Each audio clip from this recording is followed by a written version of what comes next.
Welcome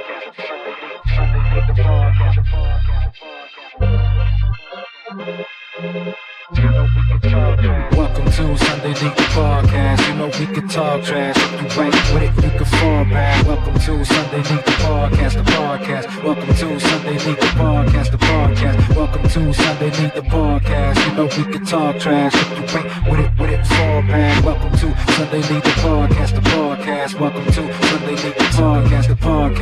What's cracking, you fucking bush leaguers? And welcome back. This is episode number 75, and it is brought to you by These Nuts. Another one. What's up, Bowski? Chilling. I'm fucking motherfucking co-host DH. It's cracking, dog. Yep, that's me. Same as usual. Just Bowski. We riding solo again. It's a duet. It's a duet. You're right. You're never solo in a duet. Of course. Fucking. Let's go around the horn real quick. Or let's just slow it down. Coming down to you, Bowski. Balls in. Balls in. I'm drinking a hard frescoes. I don't know if you can see that on the little screen there. We're on Zoom again, by the way. Yeah. And I think I fixed my issue with my microphone, so I think we're good. Yeah. What are you drinking there? Okay, my bad. Hard frescoes. Oh yeah. It's a seltzer, dude, and it's hibiscus. For those that don't know what hibiscus is, that's Jamaica. I thought that's the new gay street gang in LA. Hard fresco. Those hard frescoes, fool. You better watch out, dog. That's hilarious. Anyway. So yeah, I guess it's as a matter of fact, I think it's made in LA. But yeah, it's a seltzer, dude. Sparkling water, alcohol from cane sugar, natural flavors, blah blah blah, that bullshit. And it's visit our tap rooms in Mexico and the USA. There you go. Very nice, Bowski. Yeah. Love it. I'm just drinking a Michelob Ultra and nothing fresh. Ultra. You remember? You remember that one? Yeah, man. Killer Instinct. Killer Instinct. Ultra combo. I can never get the Ultra combo. I wasn't that good. Combo. I would always pick Cinder and I would hit X and he just like would cock back, dude. Yeah. And he would absolutely just murder you with a right across, whether it was left or right. Yeah. Just absolutely murder motherfuckers with just hitting X because it had a long reach, you know. Mm-hmm. Jago was my guy. Jago. He was the ninja guy. Yeah. Something about Jago. Yeah, I sick, man. Jago, yeah, I miss me some Killer Instinct. I actually I believe I have it. I have it on the. Yeah, I mean I have the SNES. Yeah, Killer Instinct 2 is where it was at though.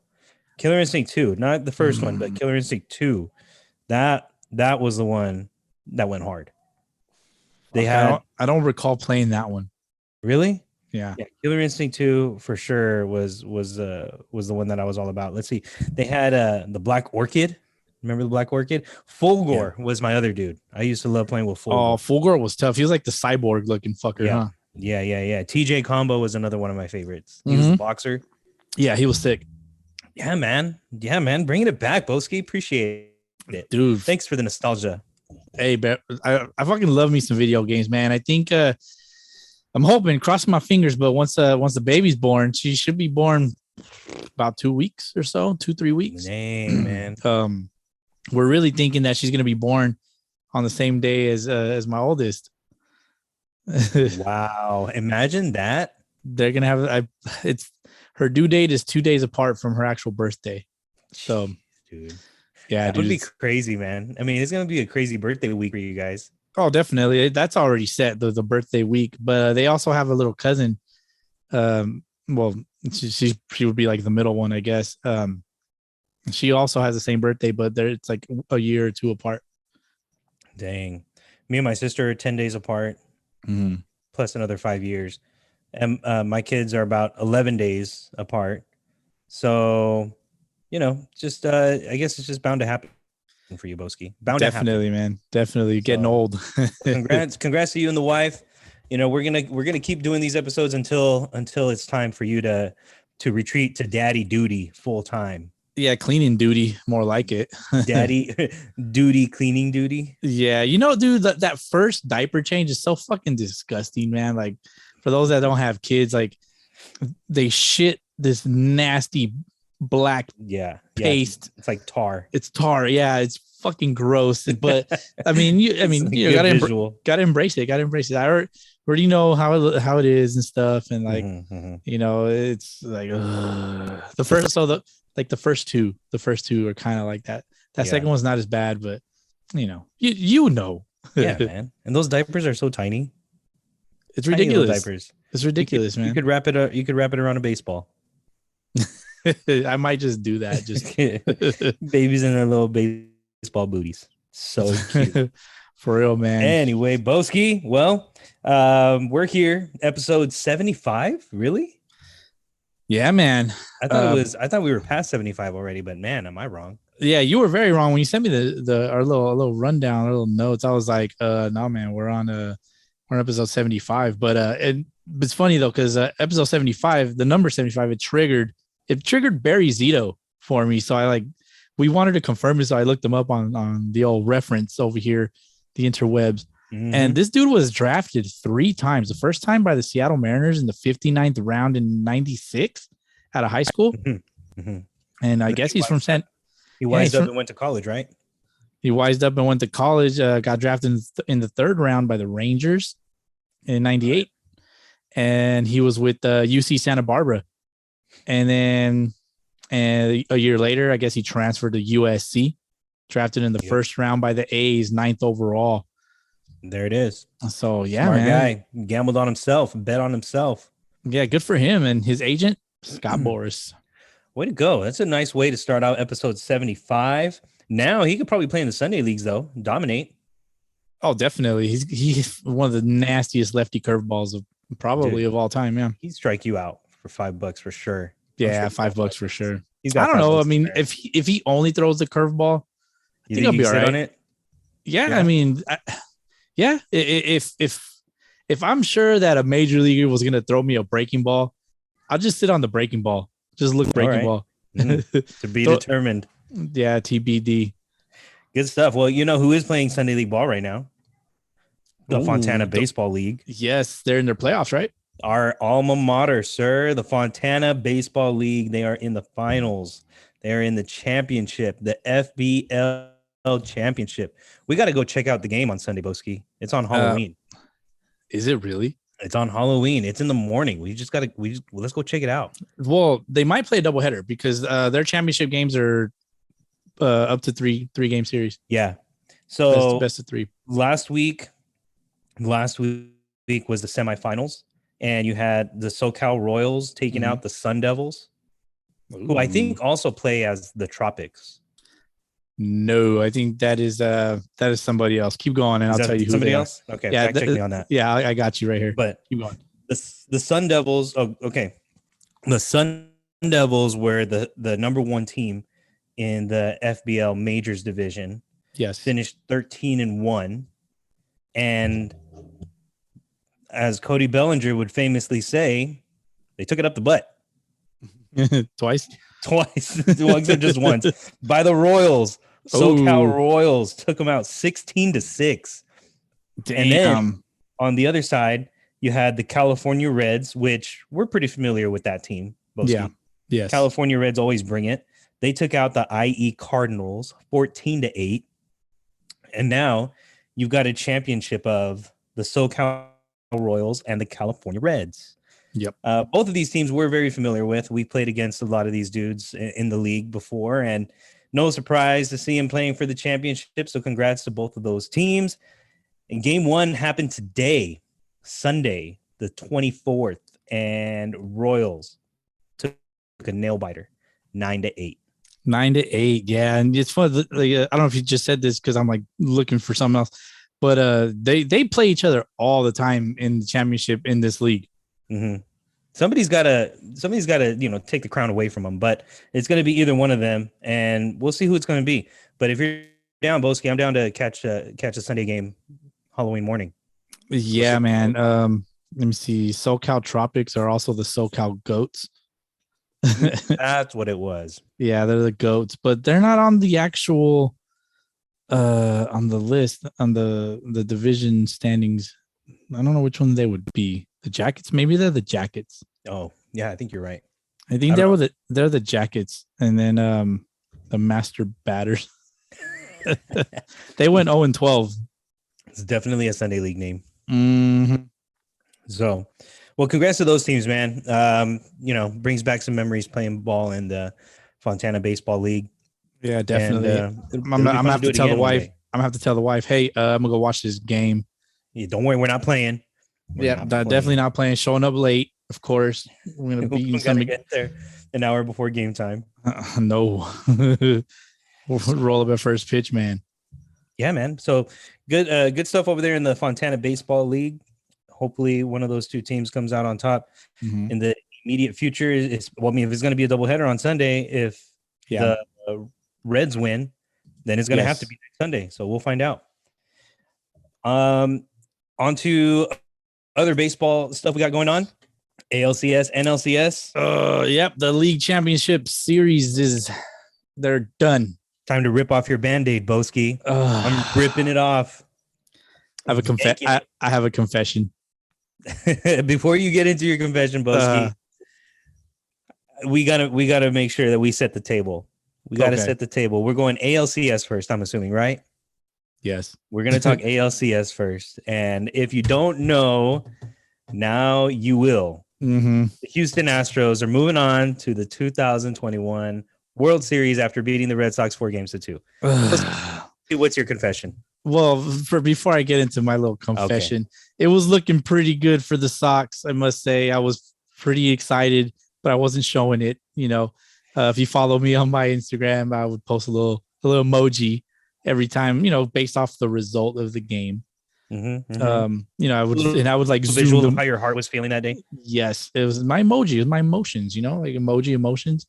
So I have to do that, right? I just got in that little habit, and they kept winning.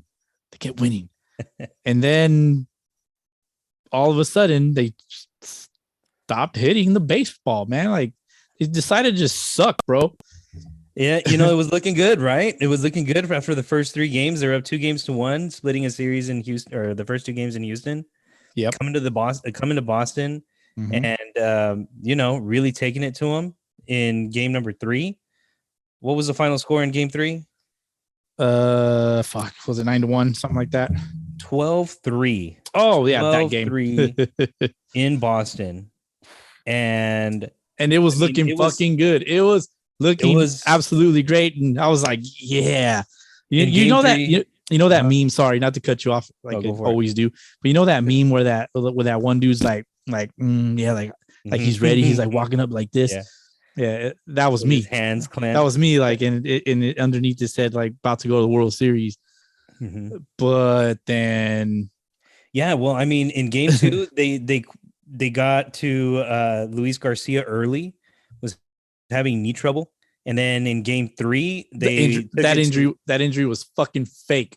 They took it to Jose Urquidy in game 3. Got to him early and often, and he was out. Yep. And then just all of a sudden, the tables turned in game 4. Yes. The Astros came back and won 9-2. Although 7 of those runs were scored in the 9th inning, it was a close game up until that 9th inning. But how about Jose Altuve with that clutch solo home run? Terrible. Off of Whitlock? Yes. Of Whitlock of all pitchers. But I mean, that game, I was ready to already start writing off the Astros. Going into that 8th inning, it was 2-1. Red Sox were looking like they were gonna, hold them, especially in the late innings. Yeah, Adam Ottavino and your lefty guy Taylor did pretty well. But Josh Taylor. The wheels came off a little bit on Whitlock, and then they brought in Eovaldi. Bowski, what the heck? Why are you bringing in Eovaldi? Because I don't know, dog. I didn't like that move for starters. Because he's a starter, I just didn't like it, bro. Like, you have relievers, they got you here. That's what they're there for. Use them. Use your relievers. Yeah, they got to Eovaldi, and they got to Martin Perez. I was very happy with. I would have been very happy with like Robles or fucking who's the other guy? Even Whitlock. Put Whitlock back in there. Like Robles. Yeah. So I think just the fact that it was 1 inning, one game, brought them back to a 2-2 tie. That's all right. Red Sox are going to regroup, and they're going to take it to them in game 5. That's what you thought. Yeah. But psych, bitch. Not today. Not today. Not today. Chris Sale didn't do so bad. I don't think he did terrible. No, Chris Sale, he went 5 in the third, struck out 7. I think he topped out at like 98 or something. Gave up just gave up 2 runs. But Framber on the other end matched him. Oh man, more than that. Down. Absolutely whipped his fucking big old donkey dong out and just rubbed it all over the mound. On their door and said, he's like, Framber alert. Framber alert. Look at this dick. And sure enough, I mean, he went 8 strong. Dude, yes, he really did. Like, he answered the bell. Mm-hmm. That's the kind of performance that you really needed, especially if you're the Astros, because their offense was struggling up to that point. And then they come up 9 runs. They took it to them especially in the 6th inning with 5 runs there. I mean, then they really started. I think they really started bringing it together, especially with Yordan Alvarez. That dude's a beast. Yeah, I got a quick little fact on Yordan here. Let me see. Where did I put it? I put it right here somewhere. Yordan Alvarez in the last 3 games of the series. Yordan Alvarez went 8 for 12 with 5 RBIs, 4 runs, and 5 extra base hits versus the Red Sox last 3 games. The entire team, 9 hits out of 82 at bats, 3 RBIs, 3 runs, and 6 extra base hits. Yordan Alvarez, beast. Absolutely, and a tribute also to the Astros, pitching staff. Of course, it seems like game 4 was a bullpen game with Zach Greinke going 1.1 innings. Definitely needed the bullpen to step up. Christian Javier went 3 innings in that game. And then in game 5, you had that performance out of Framber Valdez. Puts the Astros up 3-2 heading into Houston and sets it up for game 6. Game 6, Luis Garcia gets a chance to redeem himself, gets back on the mound after getting pulled in game 2 with that quote unquote knee injury, fake ass injury, but nonetheless, there it rears its head. He came through and delivered a solid performance with 5.2 innings. We gave up only 1 hit and 1 walk, 7 strikeouts. The bullpen did the rest. My guy Kendall Graveman came in, had a clutch double play. Actually, it was strike him out, throw him out. Strike him out, throw him out. Struck out the batter, and Martin Maldonado came up with a freaking absolute dime piece down to second base. It was, I'm not gonna lie, I hated it because it was against the Sox, but I loved it, dude. It was right on target. Yeah, I mean, if Verdugo had slid head first, I don't know, maybe it's a little different, but it didn't matter, man, because the score ended up being 5-0. You got to get more than 2 hits and more than 0 runs to win a fucking ball game, bro. Yeah, that throw was an absolute P-Rod right to the thigh of Verdugo. Yeah, dude, it was all Correa had to do was put his glove there. Just catch it. Yeah, and shout out to the Astros. We've given them shit all year long, all year long, not just this year, but last year when we first started the podcast. Yes, the Astros were the absolute enemy of our state, and here they are, rubbing it in our faces, doing it while looking at their watches. Yeah, standing proudly at home plate, admiring their next majestic shot, while the rest of us get to keep on booing and booing and booing until we're blue in the face. Yeah, man. And another quick thing, I want to say at the Red Sox. So the whole watch thing. Correa did it real quick, and he was like, "Yeah, it's my time." Yep. And the game that Eddie Rodriguez pitched, Eddie Aces, he struck out, or he got Correa like on a ground ball out or some shit. Yeah. And he's walking back to the dugout, and he's pointing at his own watch. Yep. And Alex Cora's like, "Yo, don't fucking do that." But no, we're better than that. They woke up the sleeping bear. They did. They woke up the sleeping bear, and they scored like 2 runs after that. What was that, game 3? Yeah. So that was game 3. Red Sox still won that game, but after that, it just went downhill for the Red Sox. Like, Alex Cora knew it was too soon. He knew it was too soon to start, kind of chirping that way back at the Astros.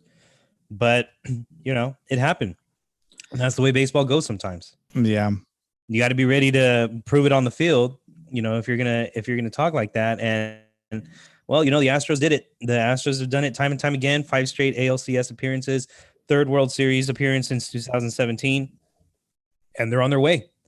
They're on their way, man. And I got to give them credit. Like I was one of them haters. I still am. I really hope the Braves win because, for me, I picked the Braves at the beginning of the year to win the World Series, so I want them to win.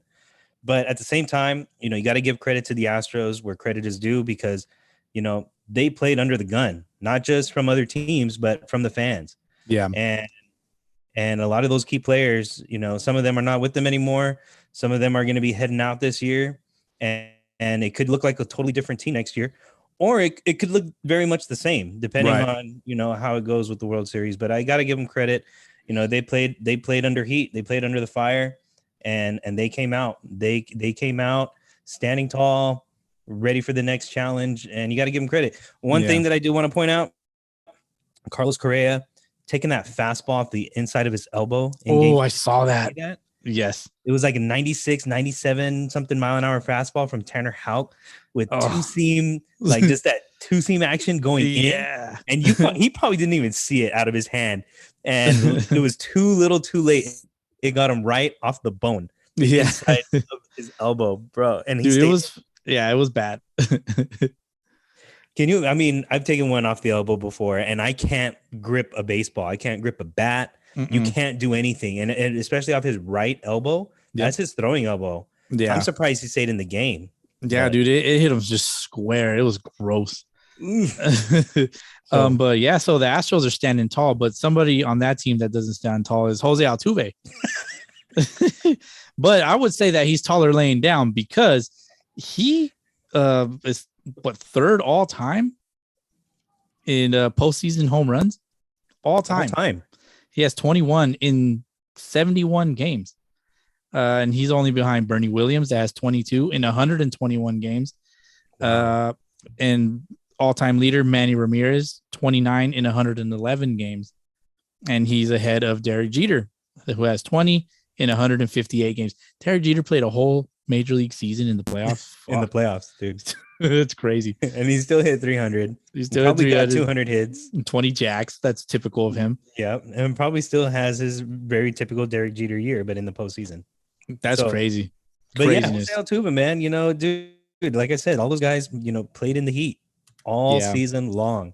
Yeah. And Correa, back to Correa, he had his little quote, his reaction off of Eddie Rodriguez's little celebration. He says, he did my celebration. I thought it was kind of cool. It's just the way baseball should trend. I loved it personally. I don't think he actually loved it, but I think he's just saving face, like trying to be like taking the higher road type of shit. He did come up again later on. And actually it was in game 4 when the Astros came back to win and score 7 runs in the 9th inning that he led off that inning with a triple. I want to say it was a triple or a double. And he stood on the base and tapped his wrist again. And that got obviously the Astros going.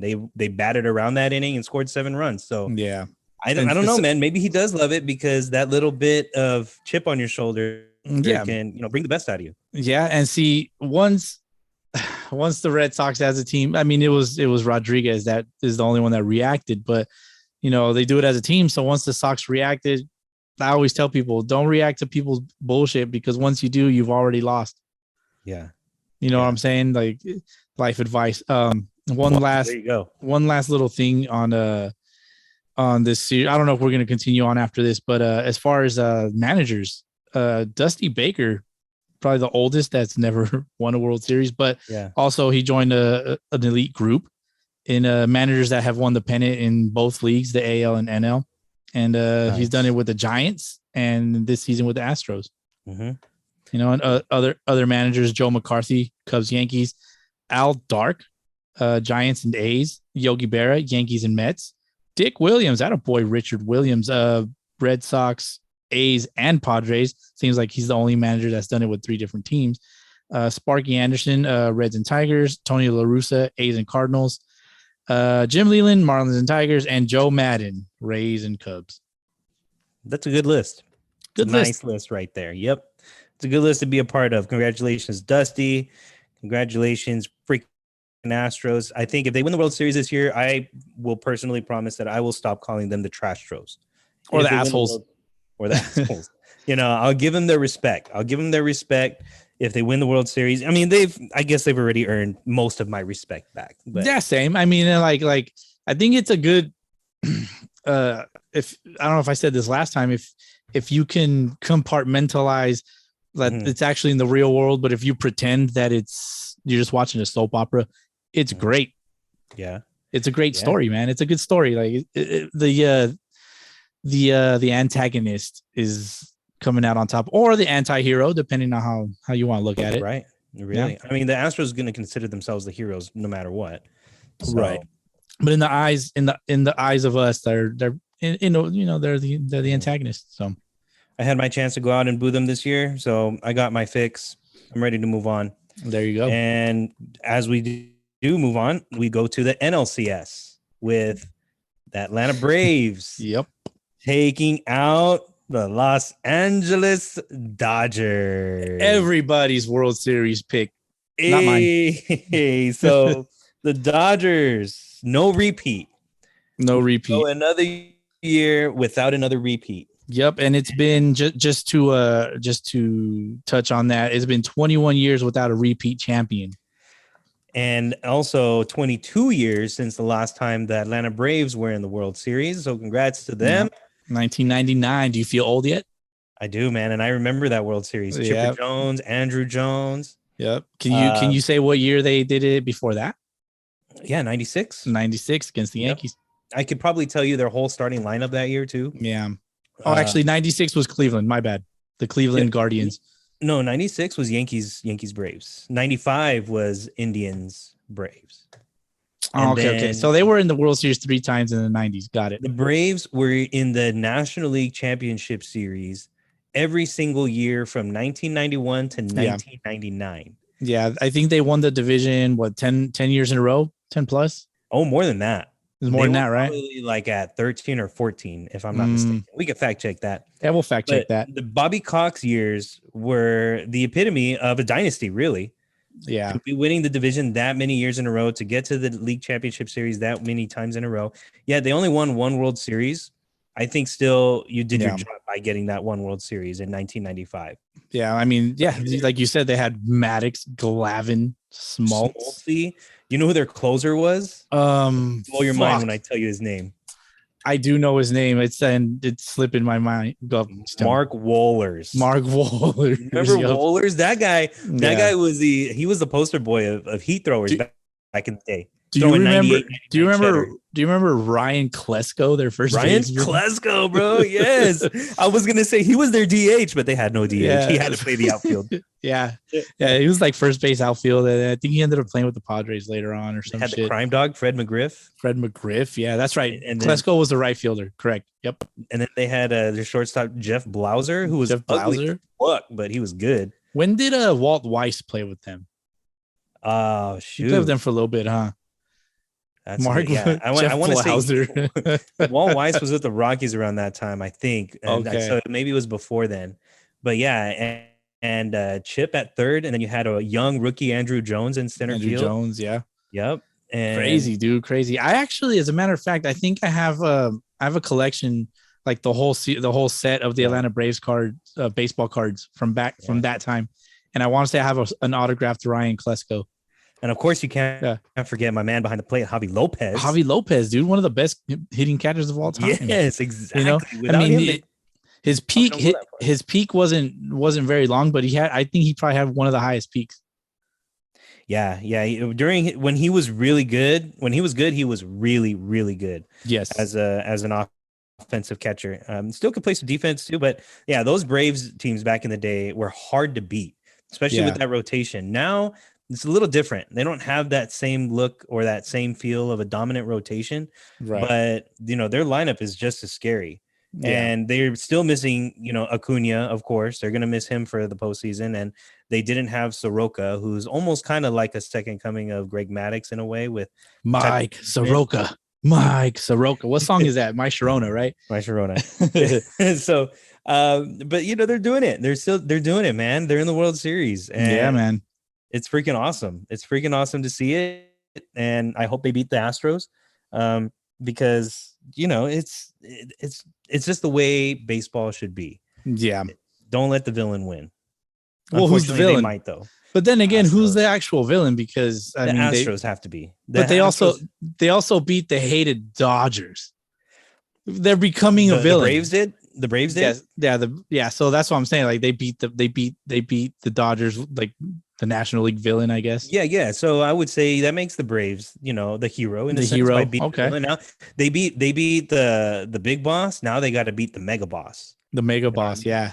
And so that's a very proven, seasoned mega boss, like final boss form. It really is. Their lineup is scary. The pitching, I don't know if they got the pitching. I mean, but let's get into it.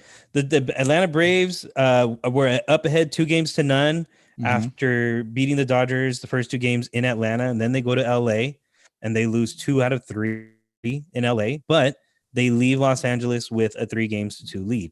So still in a good position when they get back to Atlanta for Game 6. So, Game 6 was on Friday. You're good. I lost my place here. Sorry. So Thursday was Game 5.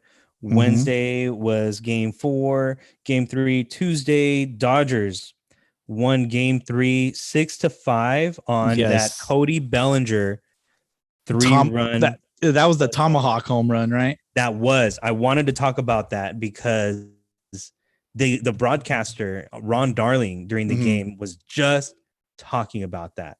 Yeah. During that at bat, that Cody Bellinger's getting beat with the high fastball, and he's going to have to make an adjustment if he's going to get around to it. Yeah. And then the next thing you know, boom, high fastball, out.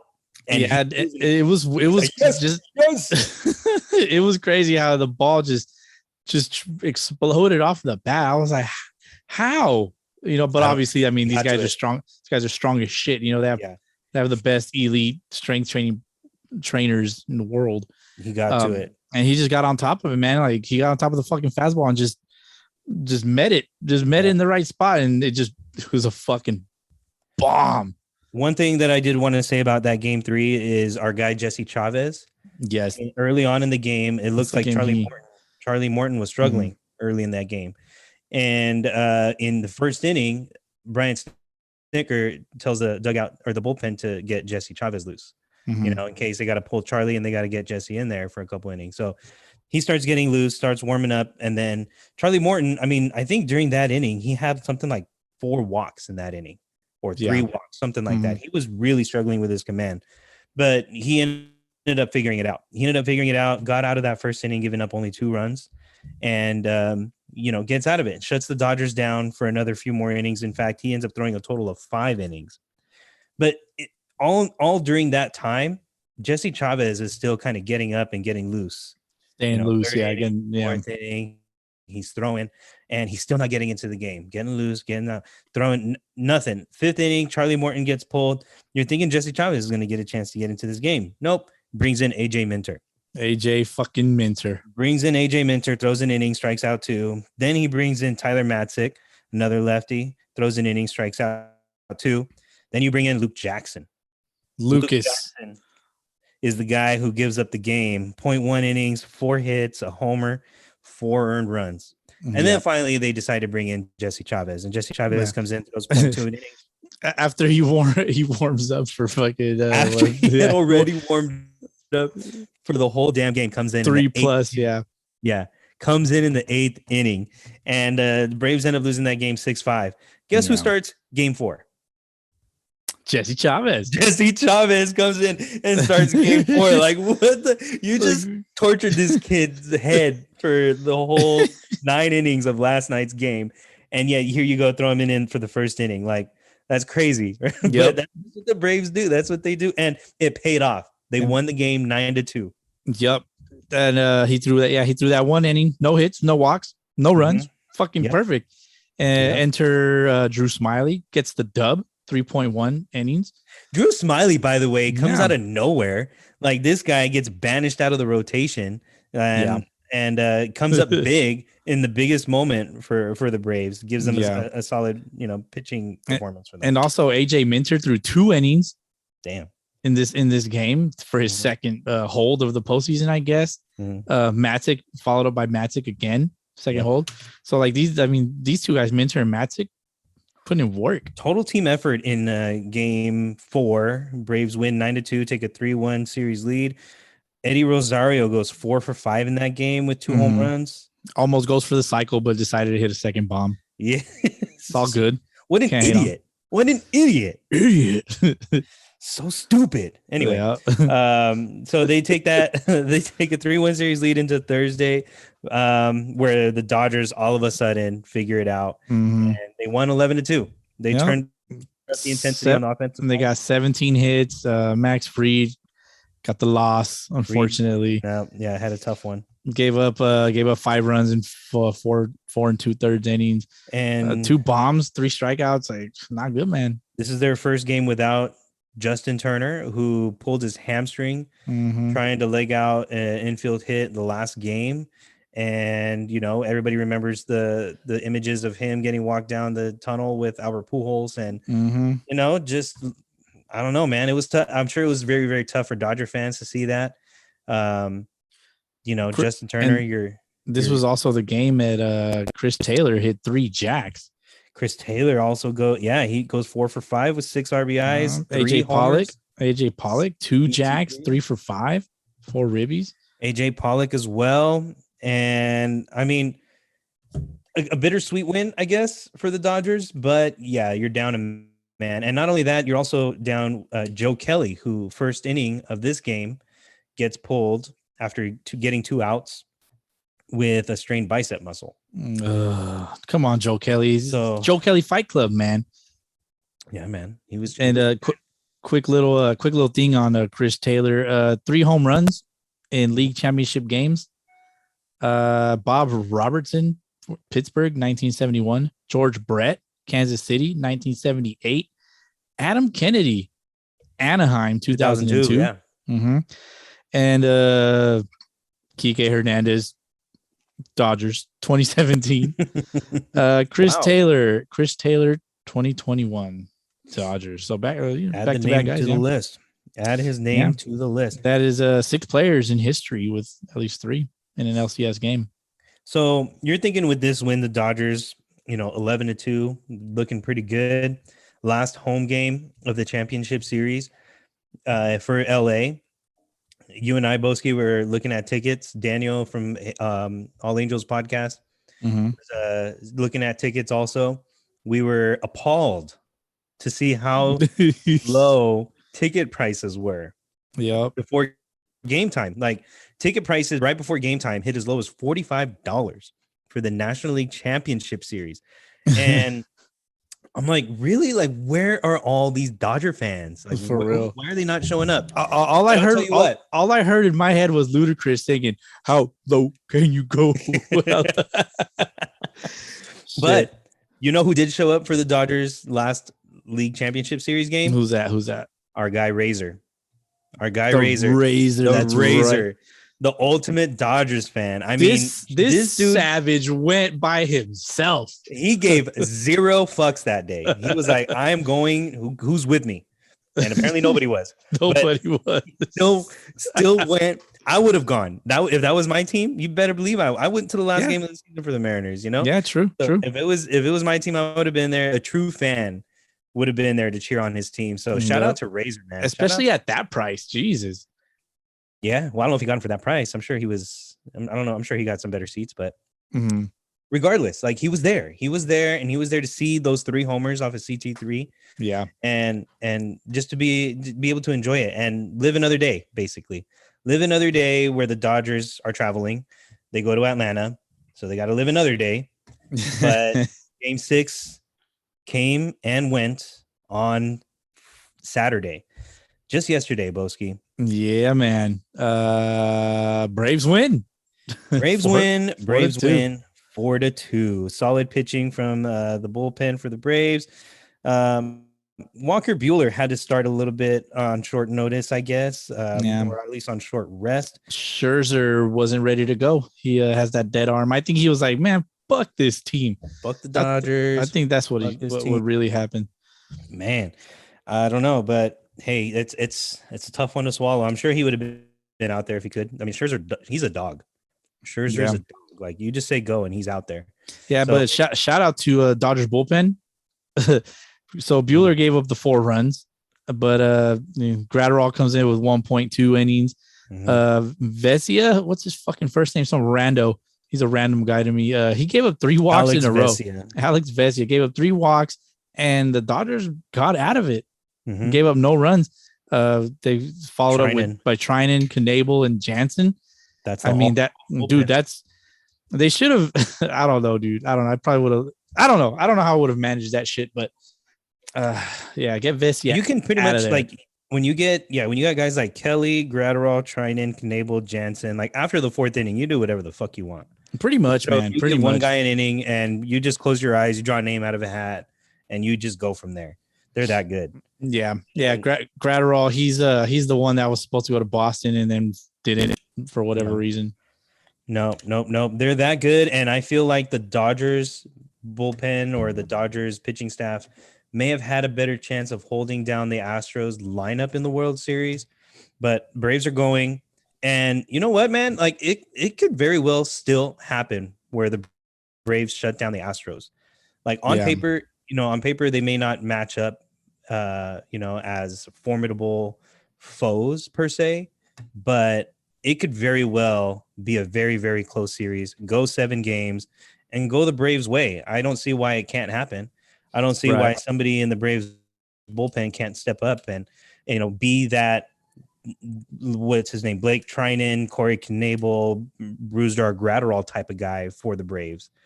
It very well could be our guy, Jesse Chavez. Yeah, man. It very well could be our guy, Jesse Chavez. We're going to cross our fingers for him. Comes through in a starting role, in a late inning relief role, even in a closing role, or an extra inning, multiple inning type of role. Like he'll do whatever. And it very well could be somebody like him who can, fit in multiple different pieces of the puzzle as a team. He can, he's a shapeshifter. Put him in wherever, he'll fit. Like it very well could be somebody like him. So he's a shapeshifter. That's hilarious. He's a shapeshifter, bro. Like he really is, man. You need him here, he'll fit there. You need him there, he'll fit there too. Like put him wherever you want. I'm pretty sure like that's one thing that Snitker loves about Jesse is the fact that his durability. He's so durable, yet he's so pliable. Like he's flexible. You can put him wherever you want. Probably get him in there to pinch hit, get him in there to pinch run. I don't know if I'll go that far. But maybe. I mean, you don't want pitchers running though. We all know that. Braves have those types of guys right now that any one of them could just step up in any given moment and be the hero. Eddie Rosario, National League Championship Series MVP. Yep, and I think he tied an all-time record for how many hits he got. Yes, 14 hits. 14 hits. 14 hits total. Shit. Yeah, he tied. I don't know who he fucking tied, but yeah, dude, he was on fire. Yep. You could not get him out. Yordan Alvarez, American League Championship Series MVP. Yep, another one. You just couldn't get him out. No, they were on every single pitch. Like they could track every pitch out of the pitcher's hand. They were laying off, off-speed pitches. Rosario saw a lot of lefties and was laying off of those lefty breaking balls. Yeah, seeing the ball good, man. Yeah, man. And so it's like, I don't know. It's going to be a close series, I feel like, with the Astros and the Braves. I hope it's the Braves. I want a game 7. This one, give me the game 7. I'm down. I'm gonna go fuck. Since my team is out now, like I can just fucking chill the fuck out. I can just chill out. Like I don't gotta worry about not washing my stinky shirt, not clipping my toenails. You can finally clip them now. I can clip my toenail. Well, I already clipped them, but yeah, they got eliminated on Friday night. Yeah, no, it's Thursday. They got eliminated on Thursday night, and you sure?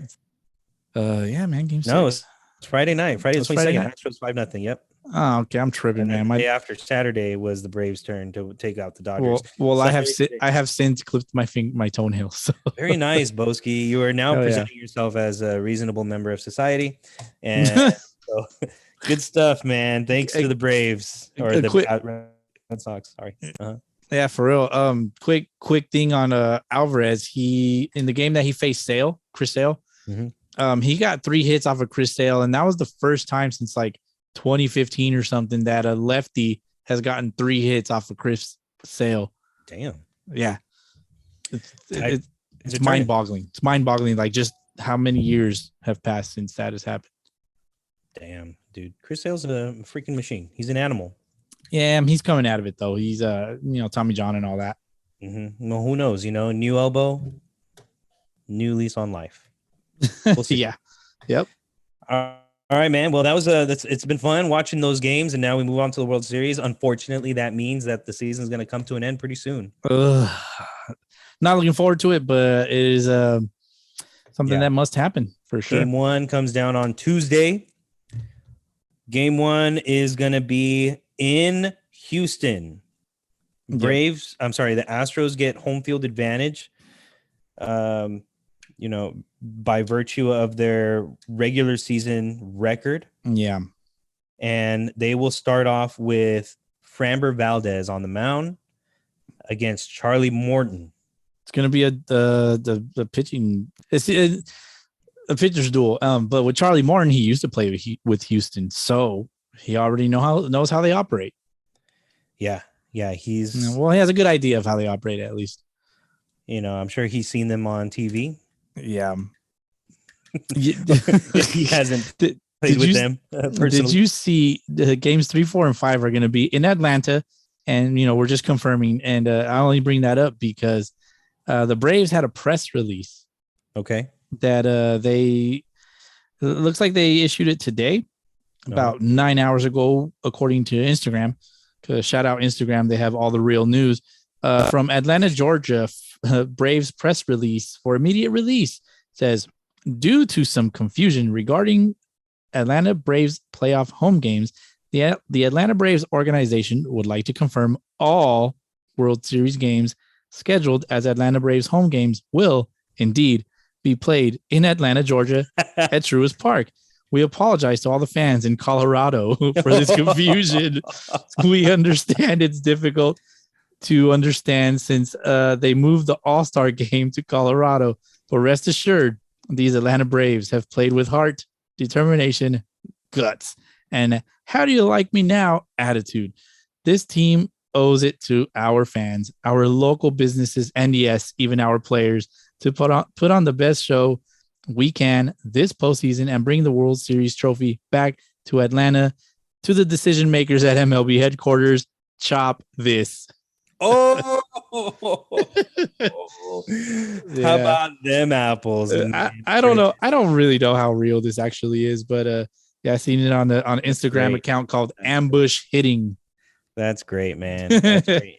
I don't know how real it is, so we'll have to fact check the authenticity of this press release. It's so poetic.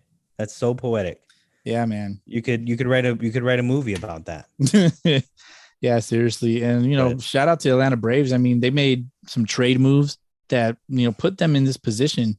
They made 4 trades and 25 of the Braves 40 runs that they've scored in the postseason so far were driven in by these 4 acquisitions, which Eddie Rosario came to Atlanta for the Kung Fu Panda, Pablo Sandoval. He went to the Cleveland Future Guardians, and he was immediately released.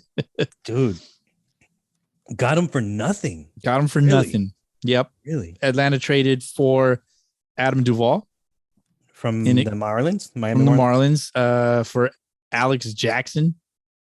Oh, I know Alex Jackson. Yeah, he's a former Mariner prospect. Mariners drafted him, and then they traded him. I think they traded him to the Braves for a relief pitcher, and I'll fact check that. And now he's in Miami for Duvall. Duvall. Jorge Soler He went to Atlanta. Yeah, from Royals. From Kansas City for Casey Kalick. Wow. Yeah, whoever the fuck KK is. This is getting me going.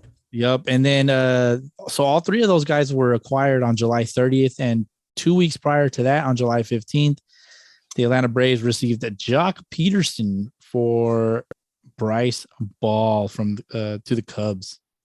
There it is, man. And that's, that happened right after the injury to Acuna. Yes. Right after the injury to Acuna, the Braves got to work. They're like, nope, if we're going to make a run for it, we're going to have to somehow, some way get pieces of Acuna and spread it throughout the lineup. The aggregate. And that's exactly what they did. They got, power and run production from Duvall, some on base, maybe a little bit of speed. They didn't really get any speed from anybody. Maybe a little bit from Jock and from Rosario. Yeah. And, the arm. Who's the defensive guy here? Because I don't see one. Well, Jock Peterson's the one with the arm, right? Okay. They all have a strong arm, actually. Okay. I want to say if we were to fact check, arm strength for all of these outfielders that they got, they're all probably among, top of the leaderboard when it comes to either, outfield assists or, I don't know, arm strength, throwing from the outfield as far as average throw. I'm pretty sure Soler, Jock Peterson, Rosario, Duvall. I'm sure none of these guys are slouches in the outfield. Indeed. So we'll figure it out. But congrats to the Braves. They've put it together. They figured it out. They kept Brian Snitker, and he's pulling it through for him. Brian Snitker is probably going to be the reason why those Braves players play their best and win the World Series, because Brian Snitker is the guy that's going to motivate them, let them go out there and do what they do best without worry that they're doing something wrong or whatever. Braves have it. I think the Braves have it. Astros have it too. It's going to be a fun one. It's going to be a fun one to watch. Yeah, it's definitely going to be competitive. It's probably not what the nation wanted or what MLB may have wanted. But these two teams are proven. They're proven. Yeah. So, and so the NLCS was a rematch of the 2020 Mickey Mouse season.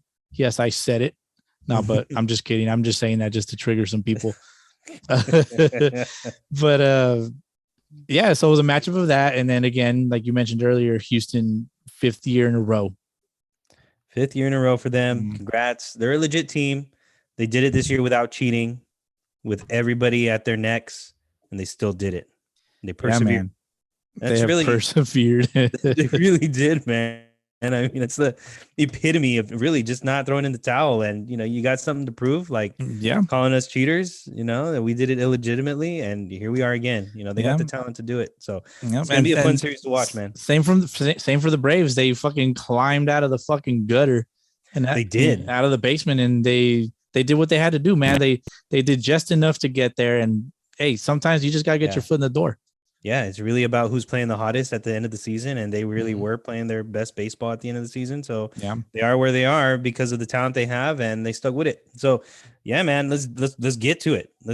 It'll be fun. Get it started right now. Looking forward to it. Yep, it starts on Tuesday. I'll be watching closely, and that's that. Other baseball news, Bowski. What do you got? There's a couple of things. Yeah. St. Louis has already moved on from Mike Schilt. They've hired their new manager as of today. Mm-hmm. His name is Ollie Marmol.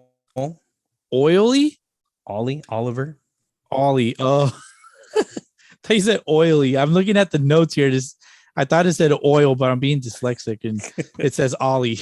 You need your glasses, Bowski. Hey man, I'm always tired. So Oliver Marmol picked as the next St. Louis Cardinals manager, 35 years old, bench coach for St. Louis. He's 35. He's 35 years old. He's younger than Yachty and Wainwright. Little big league. Here we go. Yeah, Brent. He's our age, Bowski. He's your age.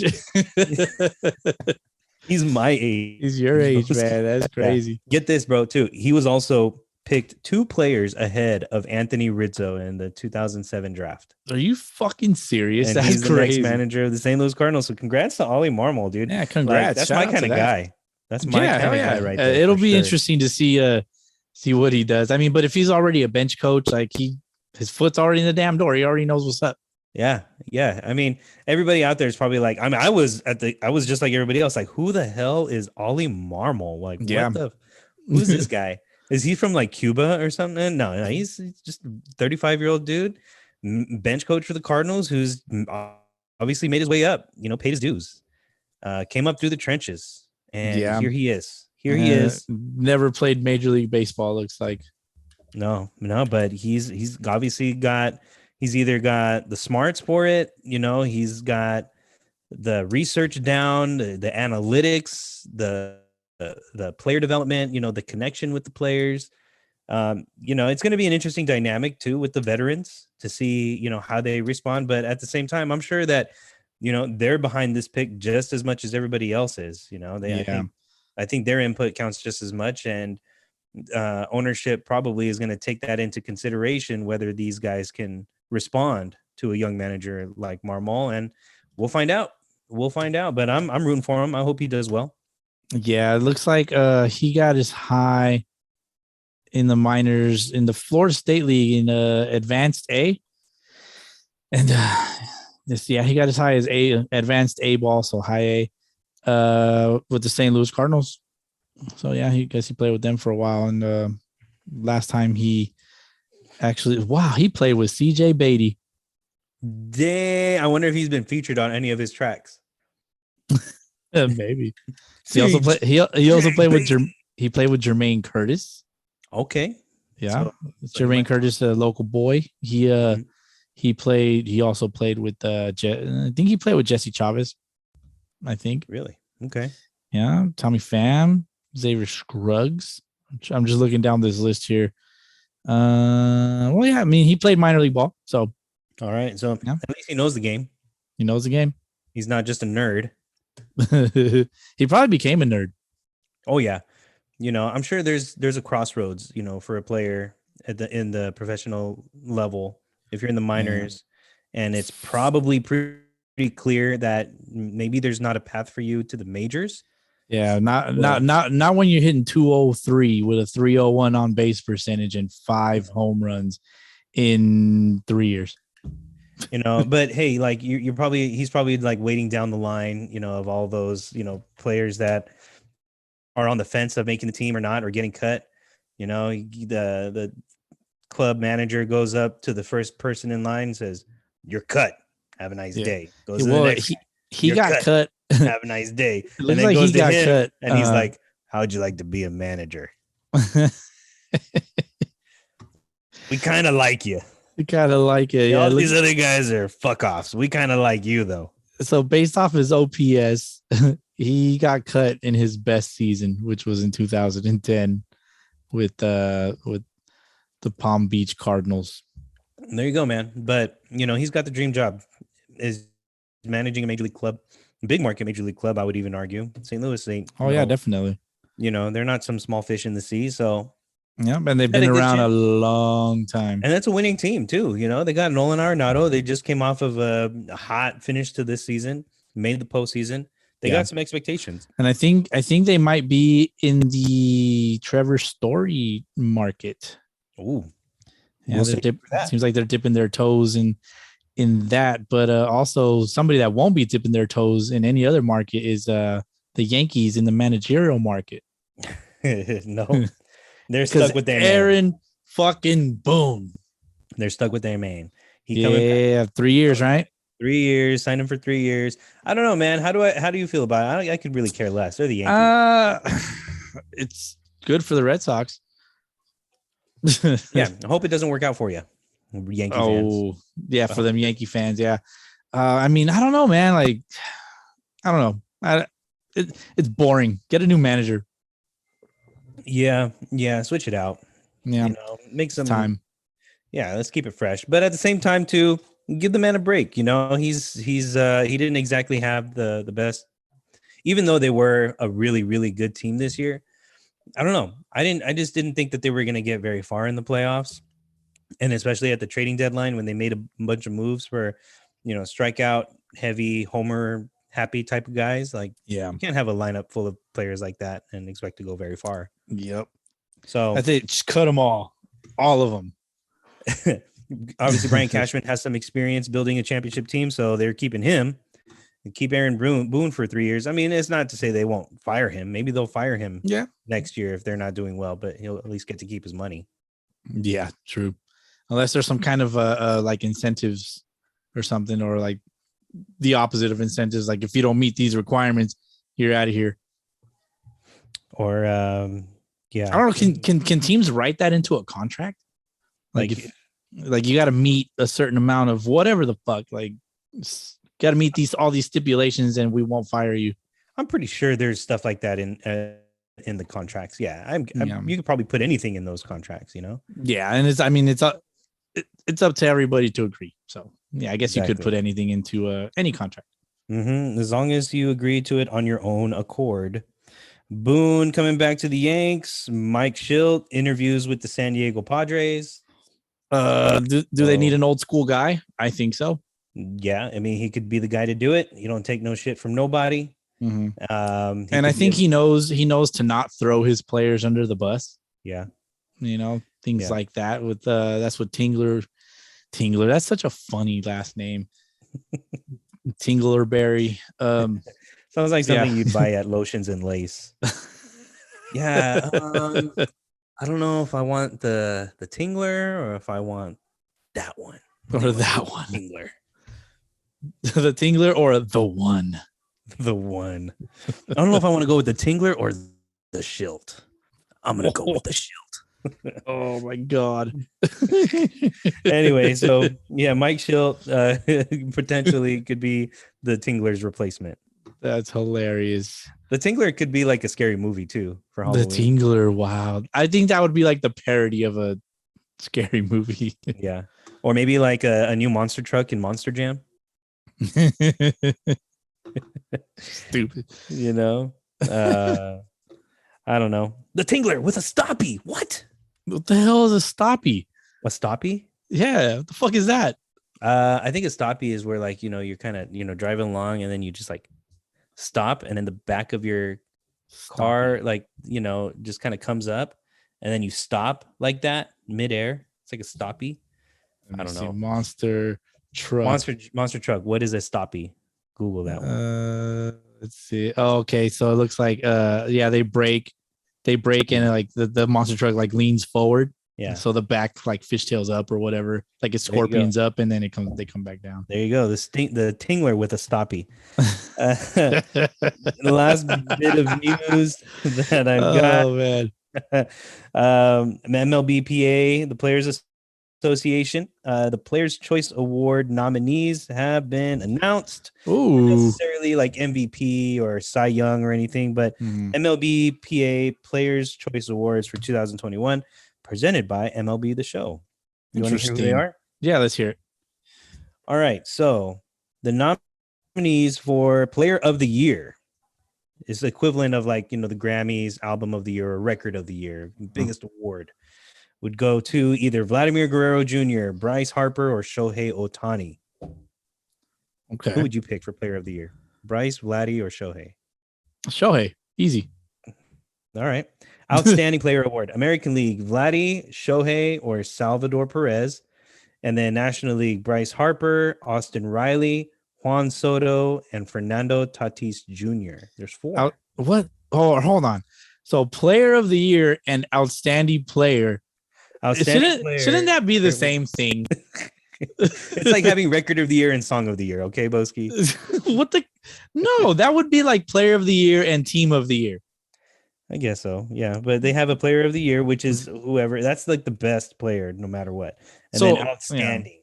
Yeah. There's outstanding. Come on. Keep going. They're just handing trophies out to everybody. Yeah.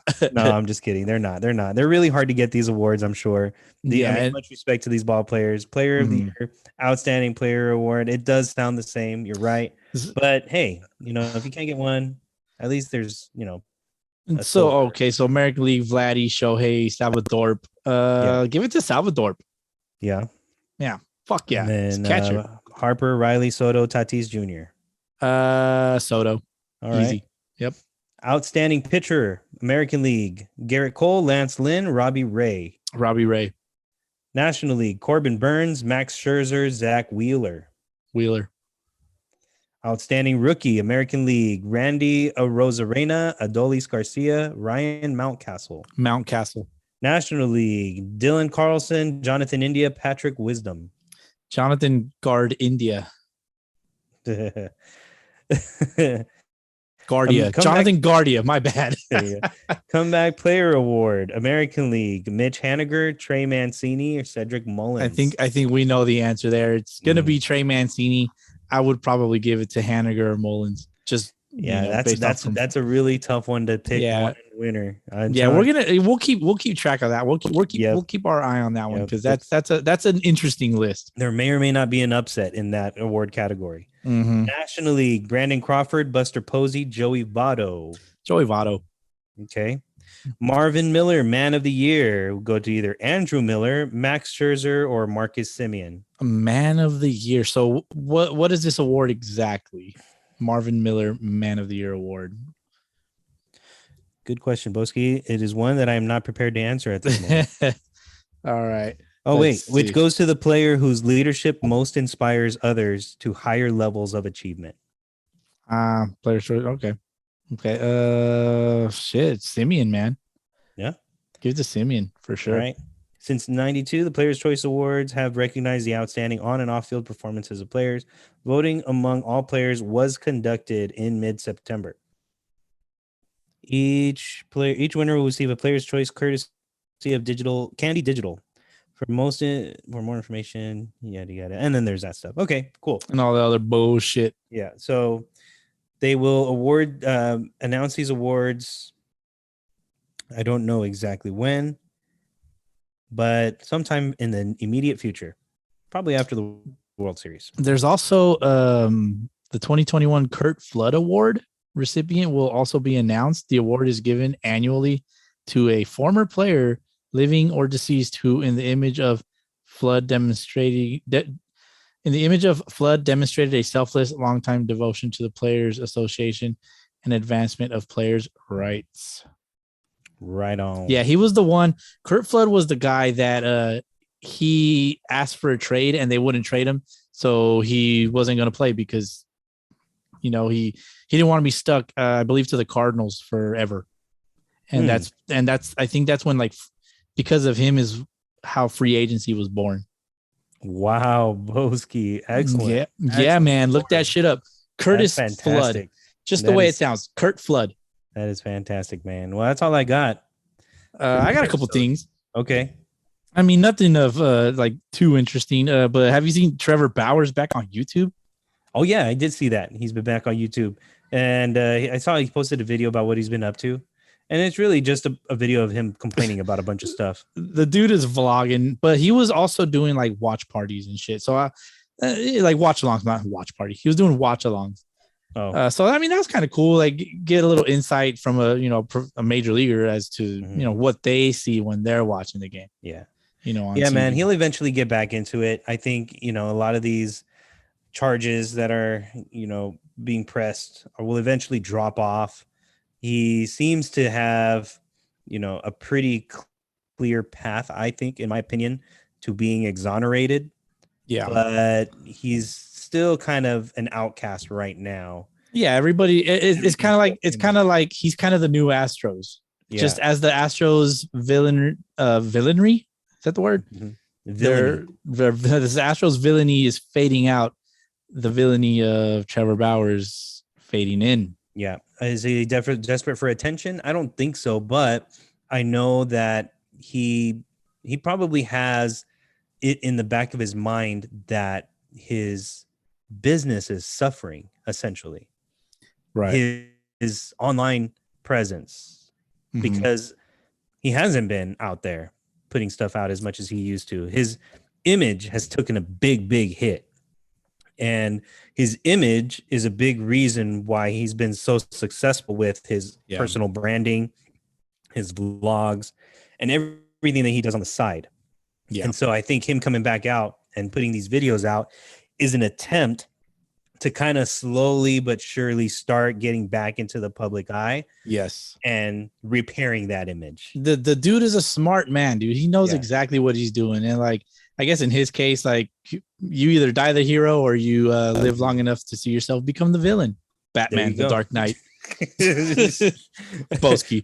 I'm sure that's been quoted on our podcast once or twice. Here. No, definitely not. All right, we'll see. I'm pretty well. If you can find that shit and prove me wrong, then I'll give you $5.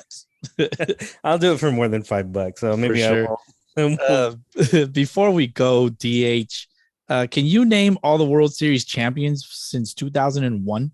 Oh hell yeah, easy. In order, easy. 2001, go. I can tell you who they beat. Okay, go. 2001, Diamondbacks over the Yankees, probably in 7 games. 2002, Angels over the Giants, probably also in. Actually, that one did go in 7 games. Yeah. 2003, you got the Marlins over the Yankees in 6 games. Nice. And then in 2004, you got the Red Sox over the Cardinals, swept they asses. Yep. 2005, you had the White Sox over the Astros, swept they asses. Man. 2006. I don't believe that you're just naming this shit off the top. 2006. Here, you want me to close my eyes, Bowski? I'm closing my eyes. Here, go. 2006. You got the oh fuck. Okay. Cardinals, Tigers. Okay. 2006. I think that went 5 games. Mm-hmm. And then 2007, you got Astros over the Rockies, swept they asses. 2007, the disrespect. 2007, Red Sox swept the Rockies. Oh yeah, you said Astros. Okay. Oh, did I say Astros? My bad. Yes, you did. Red Sox. The disrespect. Red Sox swept the Rockies, swept the asses. Mm-hmm. 2008, you got 2008, you had the Phillies. They won that World Series against the Rays. They won that World Series against the Rays in either 5 or 6 games. Mm-hmm. And then in 2009, Yankees over the Phillies in 6 games. Mm-hmm. And then in 2010, you got that was the first of the Giants three-peat. Not necessarily three-peat, even years three-peat. 2010 was the Giants over the Tigers. No, was it 2010? The Giants. Well, you got the Giants. Who'd they beat? No, Giants and Rangers. That's the one where Nelson Cruz. Right? Yeah, so 2010 Giants, Rangers, and then 2011 was the Rangers again. That was Nelson Cruz. Mm-hmm. And then that was 2011 against. I literally just gave you the biggest hint ever. Shit, bro. Oh man, 2000. How am I not? You just said it. Cardinals. You just said Cardinals. Yeah, you said it. Cardinals in 2011 against the Rangers. Yes. Okay, I didn't know I said it. I thought I didn't. 2012 was the Giants over the Tigers that year. Okay. 2013, Red Sox. Yes, Red Sox over Cardinals. Very good. 2014, you got Giants over the Royals. 2015 was the Royals over the Cubs. No, not the Cubs. Royals over the Mets. 2016, you had Cubs over the 2016 Cubs. I know the Cubs won that World Series against the Indians. Yeah, and that was in 7 games. That was the one where I think the Indians have like an 80-year. And then and then I think Raji Davis hit a home run in like Game 6 or something, walk off. I forget. Yeah. And then in 2017, of course, Astros over the Dodgers. 2018, Red Sox over the 2000. Oh, really? Come on, man. 2018. Why are you acting stupid? You really don't know who they beat? 2018 Red Sox Dodgers? Yeah, man. Yeah, that's right. The Dodgers get to back to back. This man, DH playing. 2019 Nationals over the Astros. 2019 Nationals over Astros. 2020 Dodgers over. Oh, you can't blow this now. You can't fuck it up now, man. Come on. I'm all fucked up right now. Not the Yankees, not the Red Sox, not the White Sox. Come on, it's the Mickey Mouse season. I know the Dodgers won. I just can't remember who they freaking played. Go ahead and look at your cheat sheet. I'm so freaking lost right now. Who did the Dodgers play in the World Series last year? Dude, this is the last one. I can't You're gonna believe fuck I'm it up. stumbling. I'm stumbling at the finish line right now, Bowski. I'm Dude. sweating. I'm sweating bullets right now. If you make me say it, you're gonna be like, oh fuck, you're gonna hate yourself. Well, it's not. It wasn't the Astros. It wasn't the A's.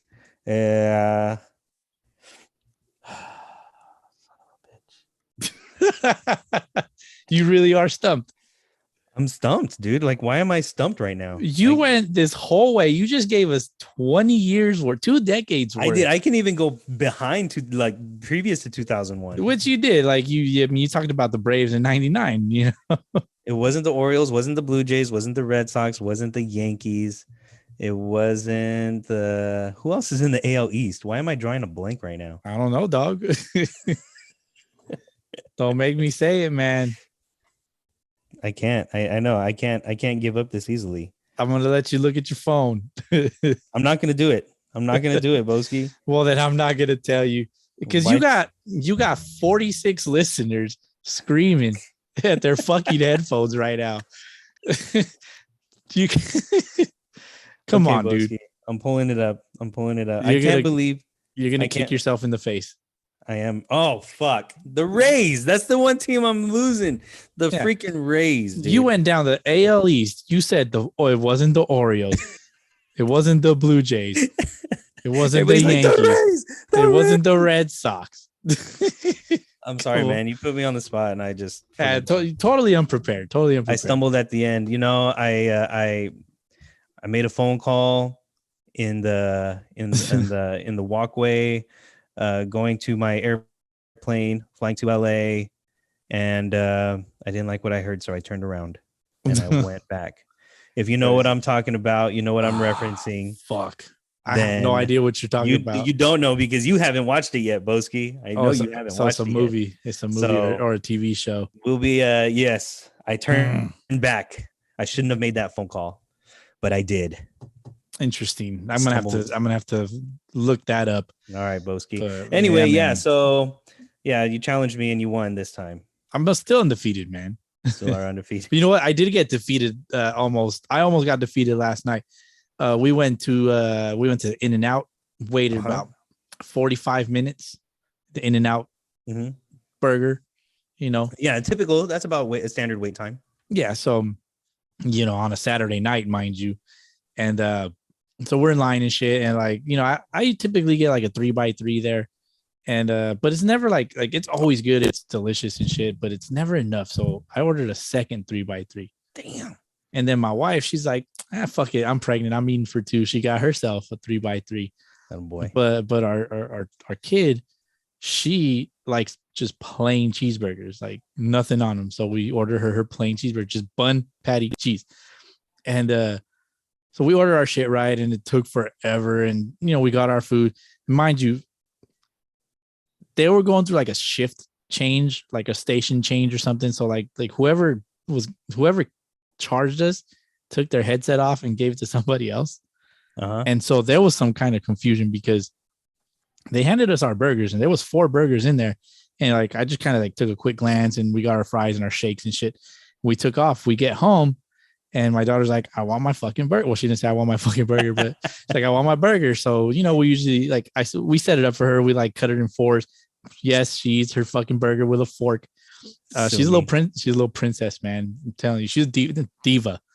And so I go in to grab, I go in to grab her burger, and I pull out what looks like a plain cheeseburger. It's not plain, man. Oh, plain cheeseburger is not plain. It's a double. Let me explain this burger to you. So this guy's a site. Whoever ordered this burger, like they got our order wrong. So they handed us the wrong bag. Oh shit! They handed us the wrong bag. It had 4 burgers, but it was the wrong bag. So there was only 1 3x3 in there, 2 double doubles, and then 3 double doubles actually. So we got shorted 2 patties. No. We got short like 2 patties or whatever. So that sucks. But so this burger, it was the double, and then so the cheese, the patty, and then in between the 2 patties was the onions, the grilled onions, right? And then the patty. So the grilled onions, and then the patty and cheese, and then it was the dressing, the Thousand Island dressing, and then a tomato, and then another layer of dressing, and be like sandwiched in the tomato. Does that make sense? So basically, like extra Thousand Island dressing, and then the bottom bun. And so, I took all this shit apart, and like I created the single patty cheeseburger, the plain cheeseburger. I scraped off the fucking Thousand Island dressing and whatnot, and I gave it to her, and she's not stupid, man. She took the bottom bun off where I scraped off the Thousand Island, and she's like, I'm not eating this, and she ate the rest, right? But like my thing is, what kind of psychopath orders their burger like that? Like extra dressing, like no lettuce, like the tomato was there. Oh, and there was pickles in there too. Gross. Oh, okay. Yeah, animal like who? Style. They So got it imagine, animal style. I guess. Yeah, animal style. Hold the letters or something. I don't know. Some shit. That sounds about right. So like, imagine the psychopath that ordered that, right? It's an animal. But imagine the psychopath that ordered that, and it's not in his bag when he gets home. Oh, bro. So that made my day, dude. Like thinking of that just changed. It changed my I changed my own perspective. It made my day better. So my weekly lesson to everybody this week: change your perspective on something, and you might have a better week. Because it could be worse. Could be worse. You could be the guy with no sauce. Exactly. In more ways than one, no sauce. Yeah, man. So, like I said, imagine the psychopath that didn't get that burger that he asked for. That very specific burger, dude. And he's probably over there like, who the fuck orders 3 3x3? And he probably ran back in there and a plain cheeseburger. Yeah. Raised hell. Yeah. And then he's probably talking shit about the psychopath that ordered the 3x3 with one plain cheeseburger. There you go. He's probably more curious about the damn plain cheeseburger. Probably. Nonetheless, he probably ate it. He should have. Good stuff, Bowski. There you go, man. Yeah. Are you a grilled onion type of guy, or you like more the raw onion? Nah, I don't like onions at all, man. Wow. I don't like onions. Like, there's a restaurant in SoCal called Farmer Boys. It's local to us, and they have chili cheese fries, and you can have the onions like optional. And I never get onions. Get the onion out of here. Nah, man. Give me the rawest onions you got. Ugh, it's gross. Cut them thick too. Would you eat an onion like an apple? No, I wouldn't go that far. But I do like the crunch of the onion, the raw onion. Like when you bite into it, oh, that's very satisfying. Ugh, I don't do the grilled onions. Not my yeah. No, man. I can do without onions. I don't like in my tacos. I don't like when restaurants or the taco guy, he has the cilantro and the onion chopped up together. I don't like that shit. Oh yeah, I don't like that shit. My wife hates that too. My wife don't like onions like that. Yeah, it's like keep the shit separate. Like why do they got to be together? Yep, exactly, dude. It's like it's Mexicans in the U.S. and non-Mexicans in the U.S. Figure it out. People are like, but this is America. You need to assimilate like the cilantro and the onions. That's the world we live in, unfortunately. Yep. Before we go, Bowski, I just want to point one thing out. Do not move from your position right there. You got a fucking mohawk, dog. Do I really? Oh shit. That's hilarious. I do have mohawk. There you go, man. Got to screenshot that real quick. Flat top mohawk. You probably got a what do you call it? A mullet in the back. Party in the front, or business in the front, party in the back. There you go, they say. Man. Yes, sir. Kids say. Well, that's all I got, man. That's it, man. I got $5 though. $5. There we go. Bowski. On to the World Series, my friend. Let's go, Jesse Chavez. Let's go Braves. Dog. We're taking Braves. We're taking Braves. I'm taking Braves. I take Braves at the beginning of the year. Braves in 7. Braves in 7? Yes. I could go with that. I'm gonna go Braves in 4. Oh, why not? Just why not? Somebody pull out the brooms. All right, let's do it. All right, man. Let's get out of here. All right, we'll see you guys next. Catch you on the next one, y'all. Peace.